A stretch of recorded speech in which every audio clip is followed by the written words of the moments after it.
Hello, everybody, and welcome to a AA Brand New Life. I wanted to create this channel because of the extraordinary transformation in my life that happened as a result of Alcoholics Anonymous and recovery. And it's been so wonderfully profound, the changes in my thinking, that I wanted to share it with you guys out there. I'm an avid member of Alcoholics Anonymous, and I'm also involved in a lot of workshops around the East Coast and Southeast, and up in Atlanta and Central Florida. I go to one out in Colorado, and I've been to one up in Roanoke, Virginia. And this video right here is me coming back from the Atlanta Men's Workshop. This is the shirt that I got the very first time I ever went, and it's October 2017 was my first rock. And I've gone twice a year, just about twice a year, since then. And the information that I've gotten and the support I've gotten has been life-changing. And so I wanted to share this part of my life with the world, or anybody else struggling with addiction or alcoholism that has some bad ideas in their mind and can't get over it. You're looking at a guy who got over it. And I hope this video helps you. And if it does, please give me a subscription. Like I said, it's a new channel, and I'm just trying to get it launched off. So here we go. I hope you enjoy it. This is me coming back from Rock Eagle, Atlanta Men's Workshop in 2025, March. Thanks, guys. Stay positive. We're in Newnan, Georgia, what this is.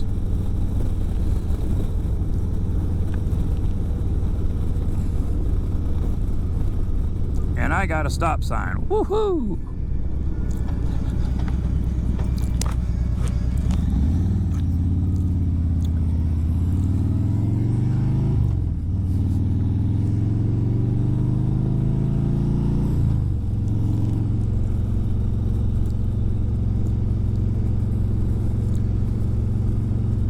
Another stop sign. Damn.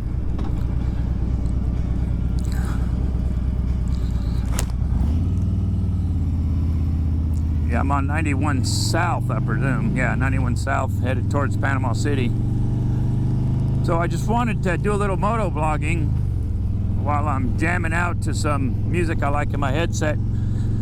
I drove up here Saturday. Friday I left for the Atlanta Men's Workshop. I go up there twice a year, and it's just a spiritual retreat. It's a workshop on the 12 steps of Alcoholics Anonymous. And I've met my brothers up there, and we go up every year, twice a year, get a 6-month, reconnect with the reason that we don't drink and use dope. And there's always new guys there, guys who are their first time there, You got guys that have been sober a while but have never done a workshop. Because people are still scared. We're scared when we get to AA or NA or any type. We want to straighten up, when we got to go to these, people are telling us we got to go to AA, NA, church, any type of, spiritual healing. And I didn't even know what that was when I first got there. And so it's important that I look inside and find out what's damaged. And that's what these workshops are great for, because you've got a group of just men with no distractions working a program and having a happy life, which is something I didn't even want a happy life. I just wanted the problems to go away, quit drinking the alcohol, and all the crap that keeps happening to me will just magically go away. Like all of a sudden, if I just quit drinking alcohol, I'm going to find a woman and we're going to have no problems. And we're going to have children with no challenges. Everything is going to fall into place. I'm going to have a perfect job that I'm not getting fired from for not showing up, or the perfect day that I don't wake up, actually that I come to I come into this new day hungover, trashed. There's no way you're in right frame of mind after partying for 2 or 3 days and then coming to. There's no way. So I'm just going to quit drinking. All that stuff's going to clear up. But what am I going to do, with all of my friends that drink and party my whole life? This is the challenge. Just quitting drinking isn't the answer. Alcohol was not my problem. Alcohol and drugs are what I fed the problem. So listen here. Listen to me when I say this. Alcohol was my solution because I didn't feel good from the start. I did not feel smooth and free and light-footed from the start. My earliest memories are hard. They're hard. But I don't mean like they're hard. They're not joyous. There were joyous times in it. I'm not saying that, I was locked in a cage and fed, Brussels sprouts my entire life because I'm a motorcycle guy. But I definitely, wasn't, I don't know if anybody was, you know what I'm saying? I just wasn't comfortable. I felt odd. I felt irritable. Even as a kid, I felt weird. And I never knew what that was, but I knew that when I found alcohol at the age of 12, I found what my solution was.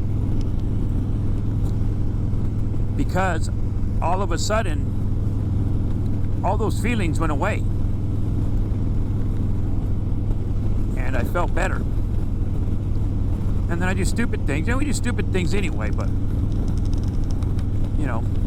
it's that falsehood.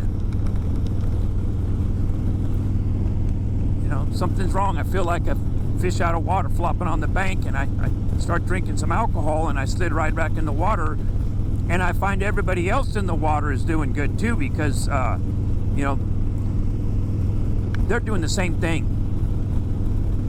So alcohol was my solution. Drugs were a little different story for me. Drugs were hardcore. I didn't like marijuana much, so I really wasn't a big pothead. I smoked it and laughed and ate munchies and all that, but I never stopped with the alcohol.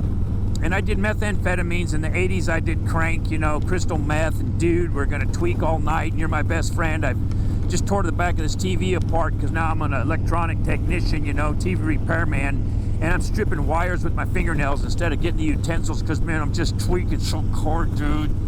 They chopping lines and snorting lines. It's another whole freaking fairy tale of life. Non-productive. The alcohol was the thing that I always stayed with, though. I'd come down off the tweaking and I'd be like, woo! That was a little rough. Even as an alcoholic, I knew that was going to be a rough road to stay on.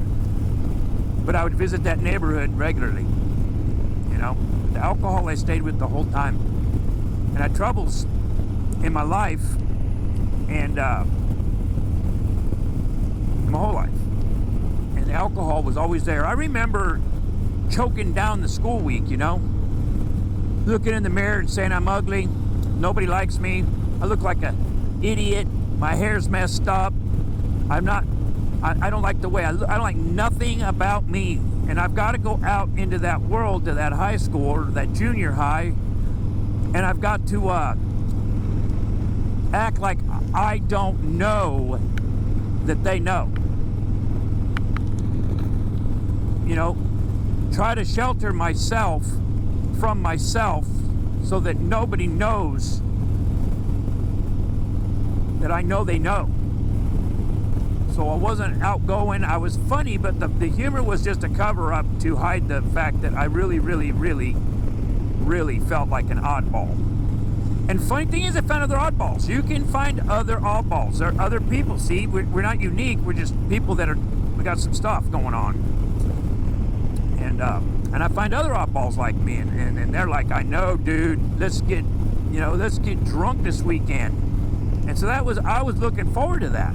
On Friday morning, we'd find our buddies and be like, dude, we're gonna get effed up this weekend, man. Let's get a bunch of Miller Genuine Draft. Actually, just Miller beer. You know, we could drink like a quart of beer, 14 years old, and be drunk, you know. I remember my real first drinking with a buddy of mine was they were Mexicans living on a riverbank in San Diego in a little shack house. And the dad was this skinny, old, leathery looking Mexican guy, you know, and he had a tree he sat under. And he would drink Gallo port wine. Now let me tell you guys, if you haven't drank Gallo port wine, good. You didn't miss nothing. You know, I think it's worse than Mad Dog 2020. It's like an almond wine or something. I don't know what it is, but it's super cheap, and it comes in like these little 10 or 12 milliliter bottles, you know. Grape.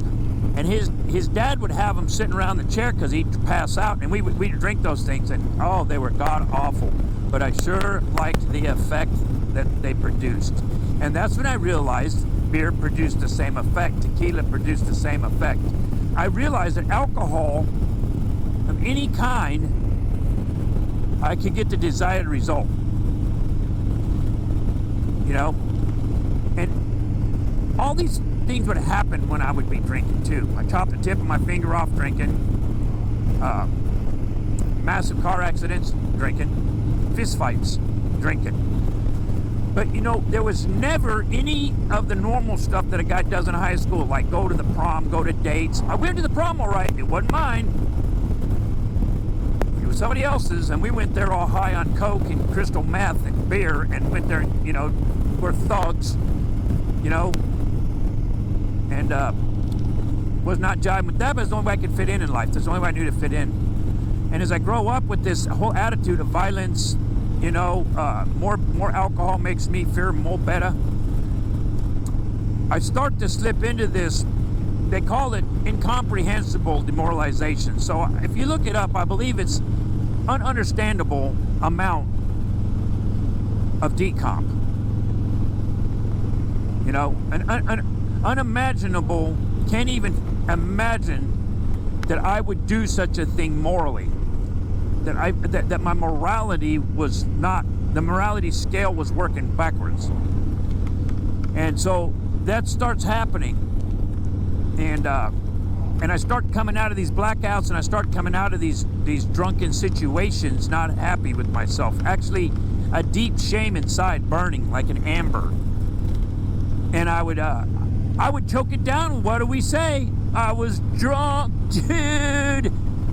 And your cronies, they all come up and they're like, dude, you were crazy last night, man. And you're like, I know, dude. And they're like, do you even remember? No, but I had a good time because I don't want to think I had a bad time. Ha ha ha ha. That's the kind of stuff I would say. And yeah, beat up a lot. Find myself mouthing off to the wrong guy who'd shove his fist in my face, and you know, I'd wake up underneath someone's vehicle that somebody drugged me underneath, you know, bleeding, and I'd be like, dang, dude, that was rough. And they're like, hey, let's get some beer, man. It was a joke. I was an animal. As I became an older teenager, I became an animal, unfit for society. I should have came with a warning label. I went to several junior highs in my town. They all kept kicking me out because I was too violent. And what the violence was about was that I did not want you to know I hate myself. I didn't know I hated myself. I just didn't like anything about myself. And when you noticed, I didn't want you to tip anyone else off. And so what I did, because I was scared, I would attack you. I'd attack you, literally attack you. Immediately. And I got the desired result out of it. The shock and awe of another human being with the eyeballs wide open like fried eggs, squealing that dying quiver squeal, wondering what in the world he said that resulted in him checking in and out of reality as this animal is attacking him. And it didn't always work out. I would attack some guys and they would fight back and beat me up. But that was my solution. I couldn't have a conversation with anybody that was my peers in high school, early 20s, could not. Like if somebody was to say, hey dude, you talk too much, I would walk up and just smack them, punch them right in the face, and I'd say, you want to say something smart again? Because I really thought, who are you to address me that way? Like, if you're going to be that stupid to say some stuff to me like that, you're a threat. Immediately a threat. You know? And that's ridiculous. You know, sometimes I do talk too much.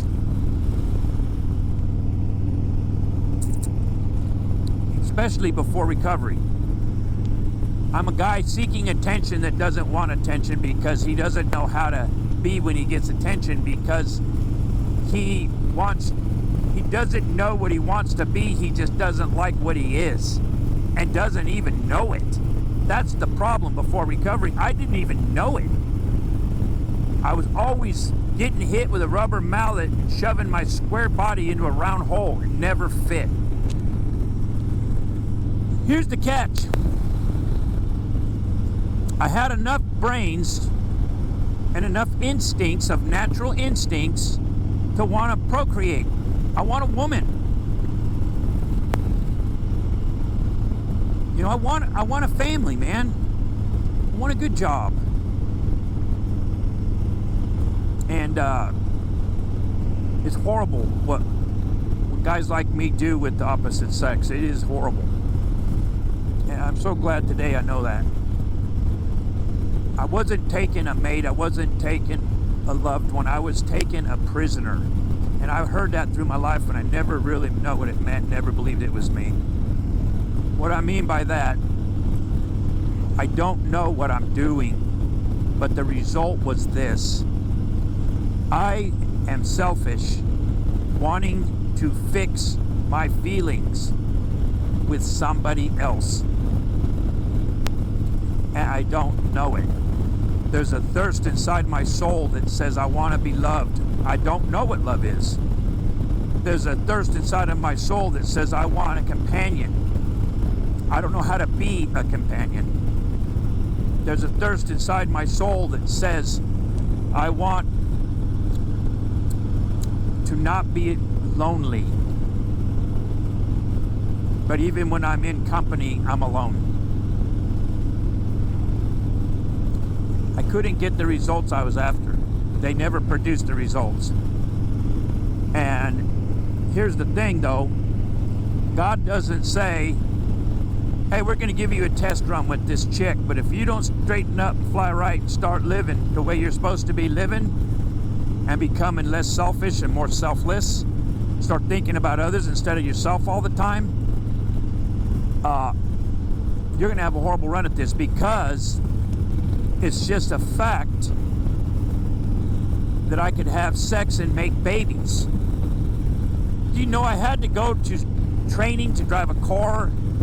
You have to get a license for so many things to operate in the public eye. But you do not have to get any type of prerequisite license, schooling, or nothing to have a kid.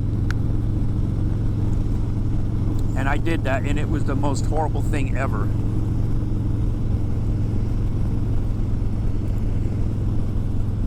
You know, I'm making bad decisions based on a broken self that I'm trying to fix with alcohol. And I'm being shunned by every woman I like, and I'm feeling more shut out, and I'm feeling more constricted, and I'm feeling more, lonely on an island by myself, and I'm seeking out people like me that are seriously broken, and there's all kinds of people die, I didn't know. And this is the problem. We got broken guys that don't know they're broken, picking up broken girls that are just looking to be loved. It's the natural instinct in a woman to attach to a male. The male is supposed to represent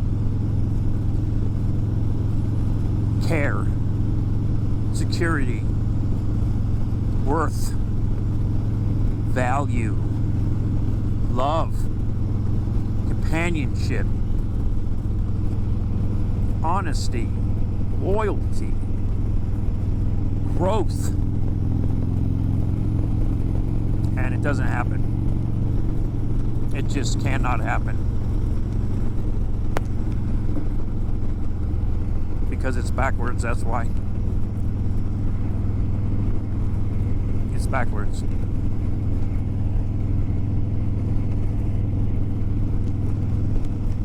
And by the time we get it figured out, and we get it straightened out to where we realize that a life led on self-will is a crash course to death, until we realize that, we've already torn through several women's lives. They don't understand. The thing is that a woman wouldn't be attracted to me unless she had a lot of the same traits, and it's just a fact. It's just a fact. And you know, having relationships is a challenge as it is, even when you're not an alcoholic or, you know, majorly screwed up. But still, the baseline product of, not product, but the baseline goal in every human being is to procreate, have a family, have a companion. You know, like birds and stuff. You hear about animals that have a mate forever. You know, God intended it that way. It's the way it is supposed to be. So we make messes of relationships. We hurt people. The very person that we got on a knee and asked to spend the rest of their life with us, we're telling our buddies is no good, she's crazy, mean, and we don't see our part in it. We don't see where we did anything. And then there's times we just accept it didn't work, but we don't understand why, so we're about to duplicate the same exact thing with the next girl. And the poor women that are left behind, there is nothing, you guys, more sloppy than a poor woman who's an alcoholic, or some woman who believed in a man who was broken and couldn't get it together and got abused and didn't like herself much to begin with either, didn't think she was worthy of nothing, and became just an experiment for the man, and it wasn't going to fix the man. And she winds up all by herself with a couple kids, you know, at 25, at 30, 22. I've seen girls that are not even in their 20s that are pregnant and have babies and the man's not around. It's so bad. It's so bad. It's so lost. And nobody likes it. Nobody feels good about that stuff. I don't care. We talk positive affirmations like you'll find another girl, or let her go, it's okay, the kids will be fine. It still doesn't feel good. It still was not the way it was supposed to be. What we are good at doing is glorifying the crap by saying, oh, it'll be all right, man, it is what it is. You know, and we don't learn. We don't learn. It's not going to be okay, because we're taking the same exact person who hasn't learned anything about himself and is armed with lies and old ideas, is not armed with any facts about himself, and he's going to take that and go right back out and find another woman and be like, yeah, this next girl, she likes this, she likes that, you know. But no, it's not going to work either. That's not the problem. The problem isn't that your ex-wife didn't like to go out fishing. The problem isn't that your ex-wife didn't like your buddies. The problem isn't that your ex-wife didn't like to go camping. The problem isn't that your ex-wife didn't like your friends. The problem is that I don't like myself. I am never going to find anybody that can fix that. I'm going to find fault in all of it. It's a house built on cards, foundation. The truth is, once we figure this out and decide that we've got problems and we need to work on ourselves, the best thing a person could do, and I didn't do it, I'm not being a hypocrite here, I did not do it, is to leave people alone. That means women, people. Leave them alone. Concentrate on what you're about. Concentrate on what you got going on. If you can't make a situation better by being of service or being helpful and adding something to the situation, you need to stay out of it.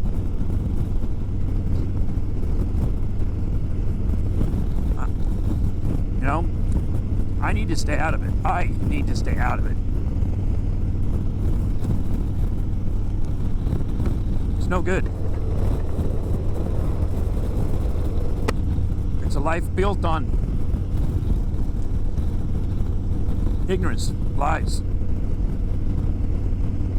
You're on your knee telling her, she was the greatest thing one day. She dressed up in a gown or whatever it was. You had a ceremony. You thank God for her. And then all of a sudden she's worthless. She's gone sour. That apple was fresh when I picked it. Now it's turning the whole barrel rotten. It's not it at all. Because once I started working on myself and started to see that the problem isn't everybody else, the problem is me. The problem exists between my ears. The problem is how I think. That's a hard chunk to swallow because you think with the same thinker every day. From the moment you wake up, you're thinking with your brain, you're processing stuff, you're managing things. And it's a hard pill to swallow that thing is processing stuff wrong and you think it isn't.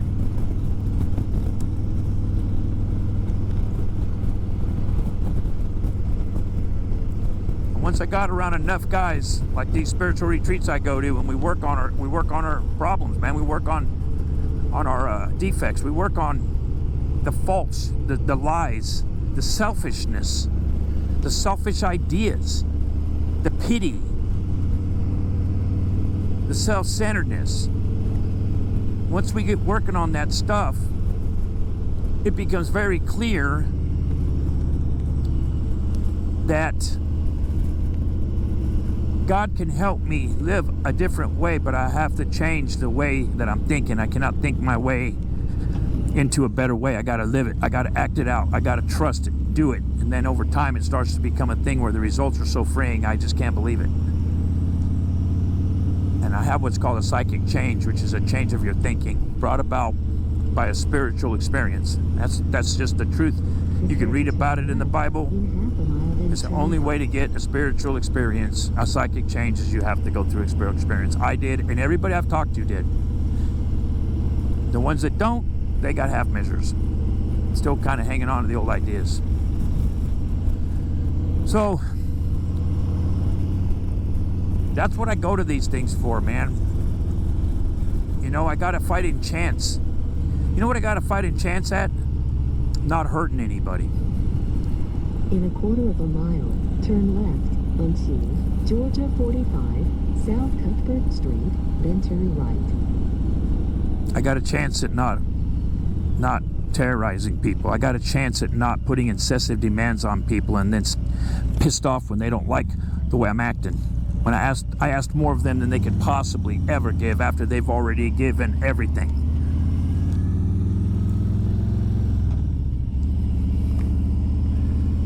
And I don't enjoy life. Now turn left. Because everything in my life is broken and black. And I'm consumed with self-pity. Now turn right. And I'm consumed with fear. And I'm consumed with self. It's all about me. And we like it. I liked it because it's all I knew. Now turn right. And I didn't even know it. Today, I'm 9.5 years from that. And I've been seeking God's help ever since, because He's the only one that can straighten it out. I cannot do it.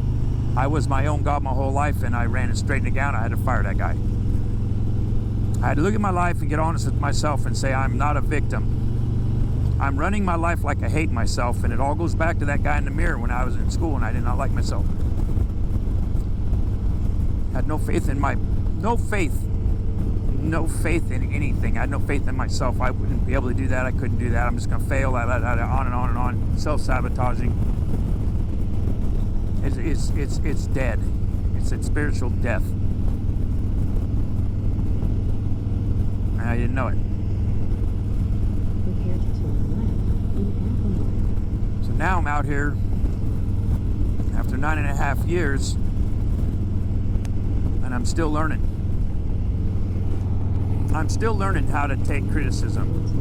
Georgia 45, Georgia Highway 91 South. And I'm still learning how to shut up. And I'm still learning Now turn left. how to be loved.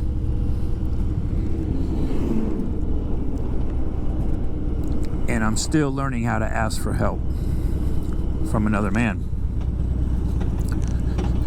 Because I can't do it by myself. I can't fix me with me. And the only way I can find the guys who I know that can fix me is by going to these workshops, hanging around with them and listening to them. Guys that had the same troubles I did, that have now doing better in their marriages, doing better in their wallets, doing better in their walk, their daily walk, hating on themselves a lot less, hating on themselves not at all. I believe them.